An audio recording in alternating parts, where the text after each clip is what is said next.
My next guest has had 19 hit singles off 4 top-selling albums. Single number 20, So Under Pressure, is on her latest album, Hits and Beyond. Pow! It's out Monday. Please welcome the Queen of the Clubs, Dannii Minogue.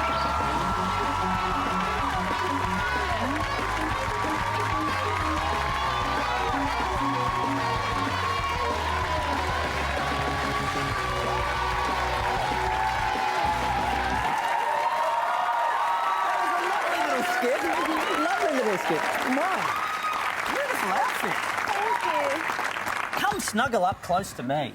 Oh. How are you? Get in trouble, you're married. That's all right.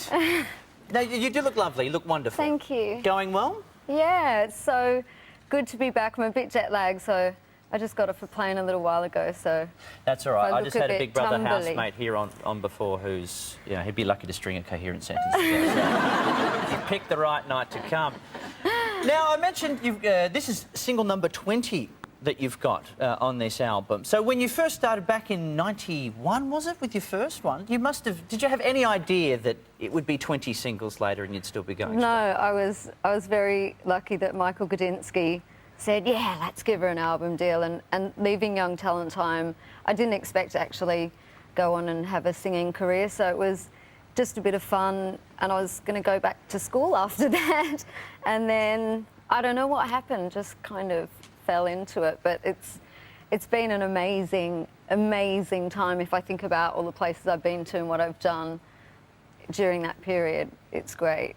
And it's also, I mean, it's also a lot of new songs on the album, but also a lot of greatest hits stuff as well. Yeah. So, I mean, do you feel like in some respects you're too young to have a greatest hits album? It's like writing an autobiography. Sometimes I feel very old. I heard about the stairs because there were not stairs last time I came. No, we've refurbished. And I was like, do you have one of the little chairs that you can just strap into and come down? That's really scary in heels. It's like, don't fall down the stairs, don't fall down the stairs, don't fall down the stairs. You did very well, and then you worked a little sachet thing in, which I really liked. Yes, and yeah, I'm sure, I mean, you know, the music that I make is really clubby, so at some point there'll be a rhinestone-encrusted Zimmer frame incorporated into the dance routine somewhere. Now, not only a whole string of hits, but also a whole string of looks as well, because you've got a world of amazing video clips that have come along in your career. Yeah, I just want to have a look back at down memory lane with you here. That was a great one. How could we forget that? Love and Kisses. Oh, this is you had your big rah-rah, roughly Peter Allen sleeves in this one, if I'm not mistaken. Yeah. So very tropical, very nice. Now we're getting a bit, look out, here I come. Oh, there we go. Someone got a bit excited in the audience there. The old hairdryer, so I love the hairdryer on the pits. That was a nice touch. Oh, okay. Yeah, the kids loved all I wanted to do. Let loose with some peroxide. So how's it for you looking back at some of those? Horrific.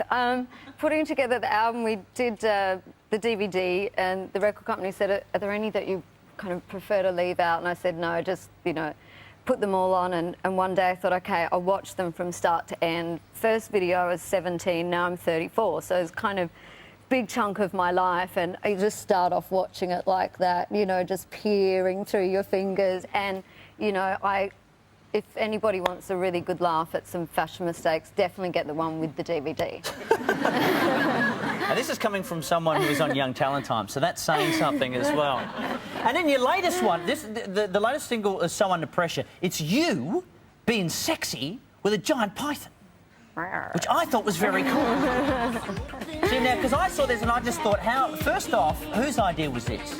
It was mine. I love snakes, and I actually sent a copy of the video to Steve Irwin. I haven't heard anything back yet, but, you know, he's kind of like my hero. I'm crazy. I love sharks and snakes, and it was really so cool. That was the first shot we did of the day, and I was like, come on, bring the snake out. So bring the snake out? Do you normally get to do that? Like, Let me start again. Would you normally be out there, like, throwing yourself in a... Like, have you been swimming with sharks, or have you... I have. I've been swimming with the sharks at the Melbourne Aquarium, and I made my parents come and watch. So, like, you go down in the tank, and I'm like... Mum was just going, no!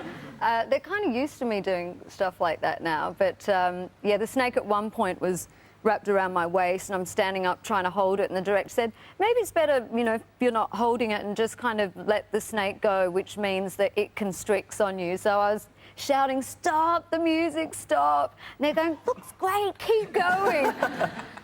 It was a little bit scary. It was pretty big. It looked it very much so. Yeah. Now, the song itself, So Under Pressure, is there a bit of relevance in the title there? Yeah, obviously, kind of the world saw that last year was a really hard year for our family, and it was just kind of hard to watch someone that you love going through pain and shock, and I would have given anything to have been able to take that away from my sister. So it was a hard year, and the whole long year, and I was going to the studio to write that week, and then I found out my best friend also got cancer, so I was just a bit like, what's going on? And so the lyrics in that are really personal to me. Just, you know, it's that moment that you put your hands up to the sky and you just think, how does this happen? But you have to accept it. Well, I heard you describe that your life during that period almost felt like quicksand. Did you think that being able to put it into music is somehow very cathartic and it helps you deal with that in a very personal way? It helped me realise how I felt about it, because obviously I'm extremely protective, and as are the whole family, and it was a private time, and you know, we just wanted to say to everyone, everything's okay, we're dealing with it, just kind of back off and give us some space. But actually, in yourself, you feel, you know, scared, frightened, afraid, and all of these different emotions. And so when I was writing the song, all these words came out, and I mean, I can't even talk. I'm, you know, kind of babbling here, but it's better just to put it in a song. Yeah, and Kylie, when you launched the album at the GAY Club. GAY, yeah. Fabulous. I don't even know what that means. The rumours are so spreading after tonight's show. but Kylie made her first public appearance since dealing with everything that she'd been through with you on stage that night, which must have been very special for you. It was. I mean, at the time, it wasn't really planned that way, but she was the first one to say, you know, when are you going to do a hits album, put all the songs together? And she loves, like, all of the old stuff. And then I said I was doing a show where I was going to go back and perform those. She said, I've got to be there, I've got to be there. So she was being all, like, proud big sister, sitting up on the balcony watching, and came down to greet me at the end of the show and decided to come on stage. And it was just something that happened in the moment. And obviously the next day, when pictures went around the world, we realised, oh, this is the first, you know, public appearance, and she's standing on a stage with a microphone, and obviously everybody holding their tickets for her concert tour is like, yay, it's gonna happen. So it was an amazing moment, but right at that time, for me, it was my big sister being there, and it's hard for anyone else to understand that, but when we saw all the pictures back later, it was like, this is good. It's like, it's a really good year this year. Things have turned around, and we're just so blessed. Well, we do wish you both all the very, very best, and you'll be back after this to help us with our help desk. Dannii Minogue, the album, The Hits and Beyond, is out Monday with a single, So Under Pressure, but she'll be back after this to help us at the help desk. Dannii Minogue.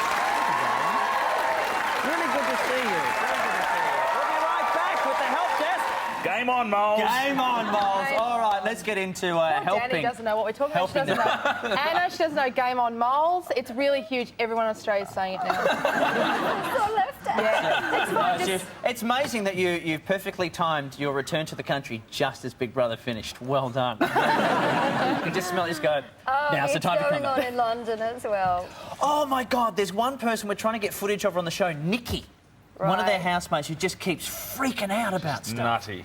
Yeah, I don't watch it there, but all my friends do. It's really hard to escape it. It takes over the whole country. I know. Why don't you watch it? What is it you don't love about it?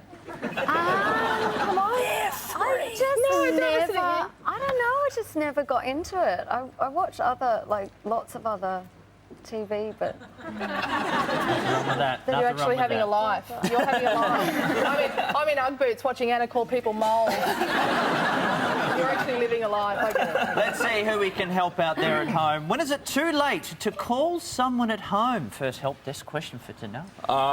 Depends who it is. Depends who it is. Some people get, you know, they can call any time, I imagine. But I don't like people who call during 6 and 7. That's internationally dinner time. And Yes. people still call during 6 and 7. Telemarketers. Oh, well, they can F off. Oh. I would find... I mean, what about you, Dannii? I mean, if you're on the other side of the world and you've got someone calling from home, do you give them any leniency because they might be calling at what is a normal hour for them but a very ridiculous hour for you? Normally, I get calls from Australia early in the morning, London time, and I'm not normally up. So I jump out of bed thinking, oh, something's happened, sprint over, where's the phone, drop everything. Hi, how you doing? And I can never time it on the way back. I always call at dinner time. Oh, well, that's all right. I mean, if you're calling internationally, I mean, I imagine Kylie can call you any time, but someone like, you know, like, I don't know, Vinny from Young Talent Time, I imagine he's a before 5 o'clock kind of guy. Yeah. What if the caller ID comes up, Vinny? What's happening? Yeah, I mean, you would have had that because your brother Brendan, you've just had the first grandchild born in the family, or your first nephew? My nephew, yeah. So that would have been okay. excited. Call whenever for that. Yeah. That's all right. Babies are, yeah, you can call. But it sounds to me like Danny's got the phone fear that I have, that something must be wrong. My mother gave me that when the phone rang. Oh my God, someone's dead. But I have a little bit like I have this. the problem I'm afraid of first the thing in the phone. morning. Yeah, if I it's do too sprint. early, Yeah. I have this problem where I feel the need to be polite. If someone calls me and I'm half asleep, and I pick up the phone with that voice that sounds like, you know, the old Madge from Neighbours has just had sex with Elmer Fudd, you're like, hello. And then they say, oh, sorry, did I wake you? And what's the first thing you say? Oh, no. It's 3 o'clock in the morning, don't be stupid. I had a mate call me at 1 o'clock in the morning on a Thursday night. He was at a trivia night, and he rang me to ask who sung Unskinny Bop. That's not on. I think that's allowed. Really? Yeah, For quiz nights? For quiz nights. Quiz nights. It's important. Who was it? Poison. Poison. Hey, well, actually, that gets us into this question then. What's a good song to play to get my partner in the mood? Anything from Dannii Minogue's new CD.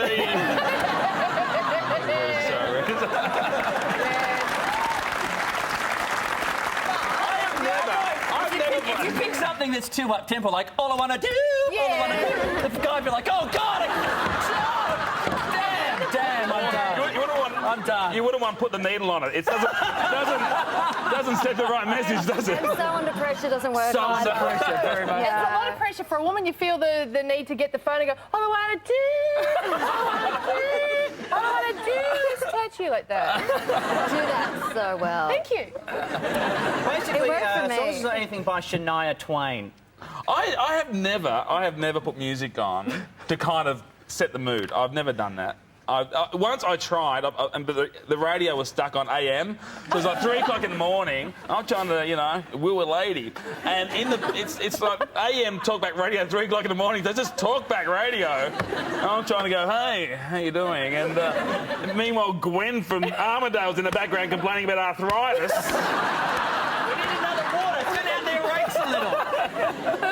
Here's one. This is probably more for the ladies. Should you ever wear your underpants 2 days in a row? I say that because as guys, we'd just go automatically, yeah. Dannii, discuss. You have to sit next to them. I know. I didn't say that. You turn them inside out. You turn them inside out. I didn't say that. I freeball, so I don't know.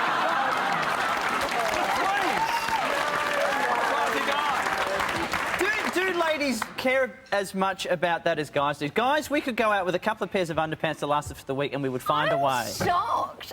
Turn them inside out, then spin them around the other way, turn them inside out again. No, you go and buy more. You go to Coles, you're down to 4, bang, I'm in there. I'm like not taking chances. Do you buy your undies at Coles? I can, sometimes I do. I reckon the only people who buy their undies at Coles are people who poo their pants at Coles.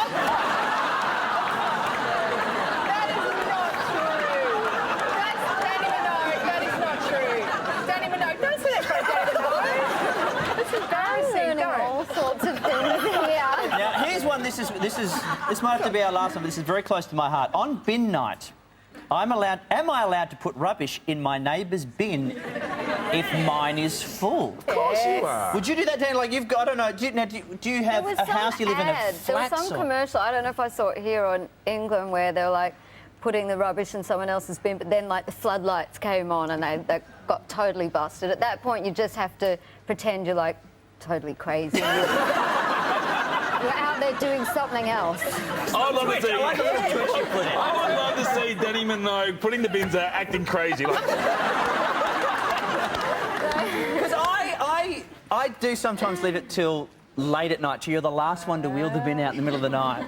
So you can just sneak, if yours is too full, bin in the other people's Your life bin. is full of joy, isn't it? But Dannii, on you the are- flip side, when I get home on the day the bins have been emptied, I try to get home as early as I can because I want my bin in as quickly as I can. Because if any member of the general public is walking past, any just other average Joe, whoever it might be, neighbours or otherwise, and just uses my bin to dump their, you know, juice container or their lunch wrapper in, I'm livid. Really? I want my rubbish in my bin, self-contained in a garbage bag. It's not the some man kind with of... the dirty undies. I want room to chuck my dirty undies in. I wish you wouldn't even say dirty undies. That's so feral. I was going okay. You said dirty undies. all of a sudden, your undies are dirtier than all of Australia's. Yeah. Well, thank you very much, Pete and Michelle, and thank you, Dannii Minogue, for helping us with the whole thing. Hits and Beyond out Monday with the single So Under Pressure. We'll be back with Hamish and Andy Investigates and the one and only Jamie Foxx.